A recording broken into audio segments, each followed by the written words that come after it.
Nice try. Enjoy the beach. Come on.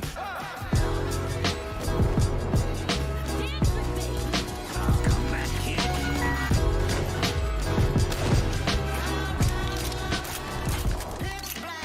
First and foremost, I would just like to say they're doing some type of construction or something somewhere. If it peeks through the mic, I do apologize. There's nothing I could do about it. But I wanted to really quickly, before we get into the next game, obviously do the M.F.O and DEATHLOOP. I'm gonna try my best to do a non-spoiler section, but the game is a whole loop of a loop of a loop of a loop, and I don't know. I mean, that's the point of the game, right? So the point of the game is that you are Colt. You're a guy named Colt, and you are going against a chick called Juliana. And you find out very quickly early in the game that you're trying to get rid of a couple people, specifically the visionaries, and in order to get to Juliana. Now, there's a lot that goes into that, which what really attracted me to the game is when I first started seeing people play it, and I was like, wow, this game is super in depth. And it's not as simple as it was when they marketed the game, and I've said it in the first episode. I do try to link the playlist in these videos. Sometimes I forget, but it was like they only made it seem like it's like some guy versus a girl, and they're just trying to find each other and kill each other, and that was kind of like the thing. I thought that the game was going to be like you do it one time as Colt and then you do it one time as Juliana, and I thought that was going to be like the whole game. You play as both sides if you want to, but it actually is this weird, like, kind of like, the best way I can say it, not Guess Who, but the game of, is it Clue? I don't know the name of the game. I was thinking of it, but it's pretty much like a board game when it's like, is it the butler in the kitchen with the knife? You're like, it's that type of game. You're pretty much going through, I think it's 4 levels multiple times, trying to get clues on how to get everything done, because you have to do everything within a day. The game is looped in a day, so it goes from morning, noon, afternoon to evening, which is like the night. So it's just really cool to see like how they took that concept of going constantly to the 4 places, going to specific locations, trying to find certain type of clues in order to get exactly this perfect first day, is what they call it in the game, but the 1 day run, getting everybody in 1 day, which is really rewarding when you actually do get it. Now, as far as I have to go once I go into the spoiler aspect of it, that's really where I guess most of my gripes are going to come from, but I still a lot of actually beautiful things. Let me say one, the voice acting, before this is actually not spoiler, but voice acting is amazing in this game. I think that the person that plays Colt really emphasizes a person that has lost his memory and has a little bit of his personality, and he's just trying to figure things out. Actually, throughout the game, and it's not a spoiler, but as he gains his memory, because he has memory issues, he becomes more sophisticated based on who he was before he had lost his memory. So it's just really cool to see like a person that is a juvenile almost, like, and he's a juvenile character because all he knows, is some basic words. He doesn't know anything, and he just calls things.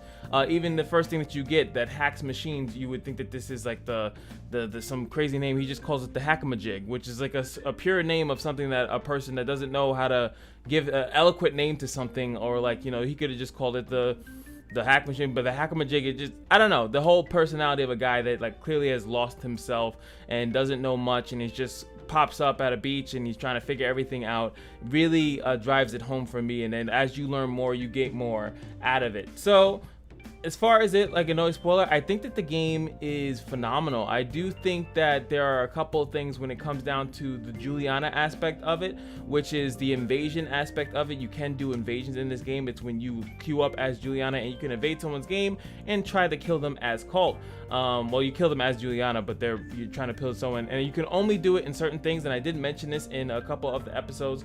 The way that the Juliana aspect works is that they can only be invaded when they're trying to go after one of the visionaries. Now that kind of limits when you can actually invade them.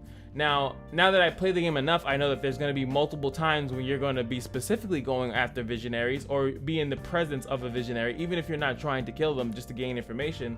And another thing is that they can just go offline. So there's a lot of gripe I think I have with the Juliana aspect of it. I think like a couple of times when I was playing as Colt, there is actually like an AI Juliana that will invade you. I think they have it put in certain spots. If you're, I think, spending too much time in certain locations, maybe they just have a Juliana invade you. Also, what I think is kind of weird is there is nothing like that for Juliana. There's no random cult that you can pretty much invade if it takes too long. So you can be sitting there. I felt like I was sitting there for upwards of maybe 20 to 30 minutes sometimes trying to get one match. I got one match, I instantly died, and then it's like, oh, okay. And you go right back into the loop of it, and it's just like, eh. It just seems like if it was a game mode more focused, actually I think even if it was potentially like really hyped up in the game to do it, or really forced into the game, I think it would have been better. Or maybe sometimes you go in as, nah, that would be weird. I was gonna say you go in as Colt and then end up as a Juliana invade or something. Or maybe instead of it making an invasion mechanic, they actually just made it something in which you trade off. Now this would have been the same thing as that they did in Scarlet Nexus. It was a complaint that I had, that you kind of you wasn't able to do that. You wasn't able to switch from the male character to the female character. But I thought that would have been a good thing here actually as well, is that you kind of switch between them and you gain one big story instead of getting a only Colt side. And then Juliana, it just kind of talks to you in the beginning, just kind of give you a couple of just to talk to you. That's the only side you get from her, outside of learning more from her. But with that being said, I do want to go into the spoiler aspect because I really want to talk more in depth about the story, and really that's where the gripe begins. So you guys got a couple seconds to watch 13 hours of gameplay, but if you don't know, or you just want to watch like the ending or something like that, which the last 2 episodes were so weird because I thought I had beat the game and then I actually realized that I didn't, because I didn't do enough work. But let's go into the spoiler aspect of it. First things first, as far as the actual story, so we find out that Juliana is actually Colt's daughter, and the mother is Julie. Now there must be more into the game that I specifically, I guess, didn't get to, because they do allude at the end of the game that, you know, that at least Juliana, I don't know if she's trying to trick me per se, you do get 2 options also at the end of the game, to either stay in the loop, and apparently based on the dialogue in the game is that Colt always chooses to stay in the loop. He's always trying to figure out more about the loop and everything like that, and I chose to break it in my playthrough, so I broke the loop. And I don't know what that means, and I'll probably want to see. I was thinking about watching YouTube videos and maybe seeing what it happens when you do the opposite side of it, but I felt, you know what, maybe another time, maybe we do that in another day, or I can just do it myself, just replay that same last day and then see it myself. But that aspect of it was actually pretty cool. So it looks like Colt is doing it to preserve certain things.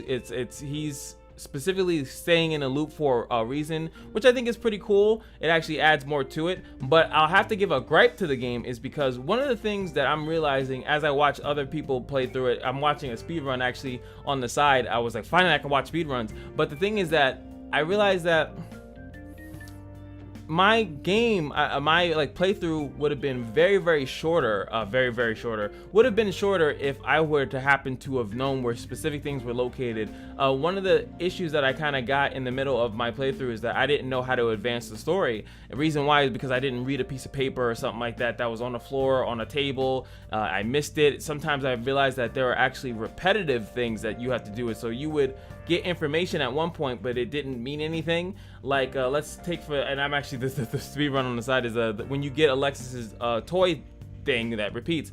Now I had read a message way earlier in the playthrough, I don't even know what episode it was, about that, and I never followed up on it because I didn't really know that it mattered. I was like, it sounds like a weapon, so I don't feel like I need to bother with it. But coming to find out, it's not a weapon, it's actually a big story plot. It's the only way to get Wenji into Alexis's party. And I'm like, oh, I didn't know that. But my issue, and also as you guys know, the episode before, 2 episodes before the finale, I tried to finish it and I realized, oh, I have to learn more about Juliana, which is how to get to her. And I thought that I was gonna figure that out once I killed all the visionaries, or at least the other 7, and then I would find out how to do that. And no. No, it was like, oh no, you had to come prepared with all that information beforehand. So I guess it's fine, but it's like, it just took so long, like certain things, like, oh, how to have Alexis identify himself, and the game's like, you know how to do it. I was like, no, I don't. You should specifically guide me in the direction to do it. But I get that that's part of the mystery of the game, is finding out stuff. But at the same time, it's a gripe that I have to against the game, because at times it was just a little annoying that the game didn't, I guess, maybe hold my hand. After a while, I wanted to be held and cradled by this game, because it was just like, damn, bro, I just tell me what to do. Tell me exactly where to go. Like even the photo of Charlie and Fia, I couldn't figure out exactly where that photo was taken, and it was off to the side or something like that. I was like, how the heck was I supposed to find it? I mean, eventually I did, and the only thing I think I looked up was when we were in the Fia's Fia's thing, and it was like, oh, you have to find out how to look for the art or something like that. And I was like, I think I saw every single art. I searched every little nook and cranny, at least I had thought, and to find out that there's only 4 images that she's looking for, or 3 or something like that, but there's 14 that you can interact with. And it's like, yeah, I'm happy I looked that up. But that's also a thing. And by the way, guys, leave a like and comment on the video if you're enjoying the review. But one of the things that I wanted to ask you guys is, do you guys want what I usually do in my playthroughs, and this is a review specifically on this game, is that eventually I start editing out redundant footage, at least as how I look at it. Is that, so if you guys watched, you would see that I was showing everything that I was doing, and then eventually I just started editing out certain things that I was doing again, because I felt like it would have just been pointless. Another thing that I'm asking you guys, which is, you know, hopefully for these are most of the people that are checking out the full playthroughs and people that just watch the M.F.Os, do you guys prefer the hour-longs, or do you guys want 30 minutes, which would double the amount of videos, but they would be smaller to digest in bursts? So you can watch a 30-minute here, 30-minute there, 30-minute there, or even 20 or 15 or something nonsense like that. I could make them shorter, because I do know that sometimes people are intimidated by an hour-long video. So I could do that going forward. I just asking for some opinions and backup and stuff like that. But back to the review of this game, is that that's like probably the only gripe that I think that I really had. As far as like saving stuff, getting all your equipment and things like that, I think that that part was phenomenal. Like researching how to get a legendary weapon or a legendary thing or a legendary, like, it's like so many weird things that you can research on how to get, and find these little weird things, like these little nuanced things that come off as Easter eggs, but they're not Easter eggs. Just like you stumble upon something like an event of them doing something specific is really cool. And I just, it's hard for me to explain like every single one. I'm thinking, like, I'm trying to think of a specific example, like Charlie's bomb thing, where I was like, oh, you can go around, do some quests, and you get and I got rewarded with a bomb instead of a weapon. I'm like, okay, that's funny. Oh, you hear the dialogue, and sometimes the dialogue between people actually unlocked other things too. So just listening to people was actually important too, not just straight out killing them every 2 seconds that you just run across them. And that's how you find out that there's something exploded. There's something exploded in the lab, and then you have to come there a different day. Like, I think that was phenomenal. I think that was done really well. I think the game is done really well. And the only gripe that I have about a game is for the game to help me figure out more to do. I think that that's a pretty good thing of it. Again, and the only other aspect was the whole Juliana thing. The invasions for me didn't get too bad. I did get invaded a lot, and you see at the end whether or not it's a real person or not. And I think it was fine. I think it added to the aspect, it added to the story of the game. It's like Juliana is coming to find you, which is weird, because at the end of the game, you find that she is in a room just documenting stuff. She's the archivist, so she's archiving all the information. So she and Colt are the only ones that seem to not forget. She's, I guess, a perfect experiment, so it makes sense that she completely does. And then Colt, for some reason, loses his memory every once in a while. And as she says, that when he does do that, she has to get more aggressive on him to kind of get him into the thing, because she probably wants to find more stuff. Because I guess she can't, even though, I don't know, it's weird. It's like, why is she needing Colt to figure out stuff or have Colt remember stuff? I don't know. That was kind of weird. I think that was a little bit like not well written, or maybe it's because I didn't find every nook and cranny of the game to figure out why Colt is the one figuring out everything. Meanwhile, Juliana seems to know much stuff because she's archiving it. And if that's the case, then she's just messing with Colt for reasons I can't really think of it. They didn't really specify too much outside of, there may be a possibility that Colt is holding them back because the visionaries are weirdos, which they are. I mean, Igor is not that bad, but Harriet is weird. She's like definitely twisted in the head. Fia is definitely twisted in the head. Charlie has a ego problem, and Alexis just seems like a party animal, really. And then you actually listen to some of their things in the playthrough. You can listen to some of their dialogues and how they act and stuff like that. But Juliana made a comment, made it seem like we're trying to trap them in the loop. That's why they're the visionaries. We're trying to trap them there. And I'm like, I guess. And then Juliana also made it seem like, what if we all die out of this? And Colt was like, well, everyone dies. That's the whole point of, life is about risk and stuff like that. But then we break the loop at the end, and then it's like Juliana hesitates to kill us, which just seems weird. Or maybe she is aware. She also mentions that she always wakes up before us. So I guess in the beginning of the game, I guess that's what it was. Like, she runs up and gets, but she has Carnesis in the beginning. I don't know. It's just really weird.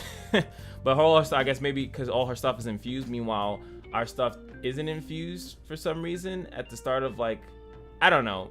Now that I'm thinking about it, that's weird because we get infused, but then we must remain in the loop. And I guess when we do that, we lose all our stuff all over again. Because then now that I know how the loop and infusion and Residium works, then technically we should have all our stuff too. But for some reason we start off in the game and we had nothing.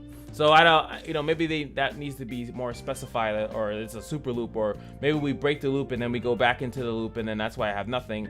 And it also didn't specify why we're in what was I gonna say? It doesn't specify like why we end up on the beach. You know, why are we not in a office or something? But I guess that's because that's where we were first. When the first day started, we must have ended up on a beach for some reason, and that's what happened. But anywho, YFOs in the comment section below. Let me know how you feel about DEATHLOOP. I thought the game was an absolutely thrilling ride. I thought it was amazing. I think that it's definitely worth playing. I think that you should definitely check it out. If not to purchase, then at least to watch a full playthrough of a person that is not rushing through the game, that person that is clicking on a lot of stuff, possibly reading everything. I read a decent amount of stuff, but I didn't read everything like in full detail. I started to realize that when you click on something, the game summarizes it for you. So I was like, okay, perfect. I don't need to read the whole entire thing. I just need to know what Cult thinks of it. Really, really good game. I stress it enough because there's sometimes a game like this I feel like won't get its credit, and we all know that I didn't give the game its credit when they were first talking about it. But I think that they should have started off the marketing about a game about killing like 8 people or something like that, or killing this or doing this. I feel like that's not how it was marketed in the beginning, or maybe I just didn't pay attention enough. Anywho, and that's M.F.O, and now you know. And just remember that every day at the Kashino is your lucky day, and I'll see you guys in the next video, which is gonna be Kenna Bridge of Spirits is the next game that's coming to the channel. Peace.